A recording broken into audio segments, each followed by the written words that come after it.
செல்போனில் பாட்டு கேட்டபடி தண்டவாளத்தை கடக்க முயன்றவர் ரயில் மோதி பலி.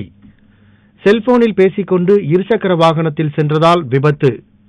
சார்ஜ் போட்டபடி செல்போன் பேசியதால் போன் வெடித்து சிதறல் என தினமும் ஊடகங்களில் செல்போனால் ஏற்படும் விபரீதம் குறித்து செய்திகள் வருகிறது.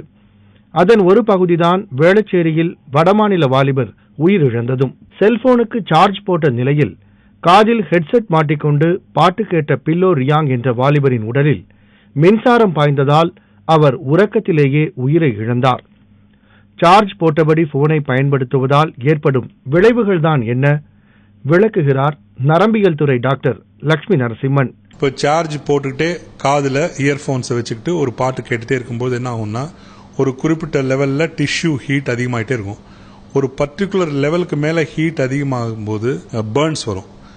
ரெண்டாவது, அதே கரண்ட்டு இன்னும் கொஞ்சம் அதிகமாச்சுன்னா அங்கே இருக்கிற திசுக்கள்லாம் இறந்து போய் அதுலேருந்து ரத்த கசிவோ இல்லை ரத்தத்து மூலமாக அந்த கரண்ட் ஸ்ப்ரெட் ஆச்சுன்னா கார்டியக் அரெஸ்டோ இல்லை நரம்புகள்லாம் பாதிச்சு சில சமயம் இந்த கரண்ட் தண்டுவடம் மூளை முதலிய இடத்துக்கெல்லாம் கூட போகலாம். சார்ஜை போட்டுக்கிட்டு பேசுறதோ சார்ஜை போட்டுட்டு பாட்டு கேட்டுட்டு அதை பற்றி மறந்துடுறதோ, படுக்கைக்கு பக்கத்திலேயே வச்சுட்டு சார்ஜை போட்டுட்டு அதை பற்றி மறந்துடுறதோ, ஈவன்தோ அது மில்லி ஆம்ப்ஸில் இருக்கக்கூடிய கரண்ட்டாக இருந்தாலும் கரண்ட்டை ஜாகிரதையாக ஹேண்டில் பண்ணாதான் உயிரிழப்பெல்லாம் இல்லாமல் தடுக்கலாம்.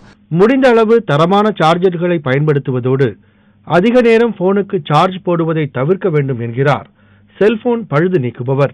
Original battery original charger use பண்ணா கூட அப்படியே சார்ஜர் போட்டுட்டு விட்டுறாதீங்க. கரெக்டா ஒரு 95% மேல எந்த போனுக்கும் சார்ஜர் போடக்கூடாது. அதே மாதிரி ஒரு 20க்கு கீழே விடாதீங்க.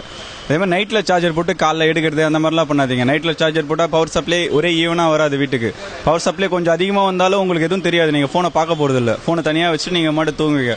சப்ளை ஆயிடுச்சுன்னா பல்ஜ் ஆயிடும். பேட்டரி பல்ஜ் ஆயிடுச்சுன்னா உடனே வெடிச்சிடும். அதே மாதிரி பவர் பேங்க்லாம் மோஸ்ட்லி யூஸ் பண்ணும்போது ஒரு சேஃப்டிக்கு இப்போ கால் பண்ணோம்னா ஒரு 10 நிமிஷம் போடுறீங்களா பவர் பேங்க்ல சார்ஜ், அதோட நிறுத்திங்க. போட்டு அப்படியே பேக்ல விட்டு ஃபுல் பண்றவங்க போட்டுறது, பவர் பேங்க பாக்கெட்ல போட்டுறது, ஜீன்ஸ்ல போட்டு தொட பக்கத்துல டைட்டா வச்சுட்டு போகாதீங்க. அதுல ஹீட் ஒரே ஈவனாலாம் வராது. பவர் பேங்க் பவர் சப்ளை கொஞ்சம் அதிகமா போனா கூட ஓவர் ஹீட் ஆயிடும். எல்லாம் லித்தியம் பேட்டரி. ஹீட் ஆச்சுன்னா என்ன, ஃபர்ஸ்ட் ஹீட் ஆச்சுனாலே பல்ஜ் ஆயிடும். இப்போ வர எல்லா பேட்டரியுமே லித்தியம் பேட்டரி. பழைய பேட்டரிலாம் நார்மல் பேட்டரி. இப்போ வரதெல்லாம் அப்படி கிடையாது, இன்பில்ட் இல்ல விட்டுட்டான். அதனால முடிஞ்ச அளவுக்கு சேஃப்டியா யூஸ் பண்ணுங்க. தொழில்நுட்ப வளர்ச்சி ஒரு பக்கம் பிரமிக்க வைத்தாலும் அதனால் ஏற்படும் விளைவுகளை அறியாமல் செய்யும் செயல்கள் பேராபத்தை ஏற்படுத்தும் என்பது அனைவரும் உணர வேண்டும்.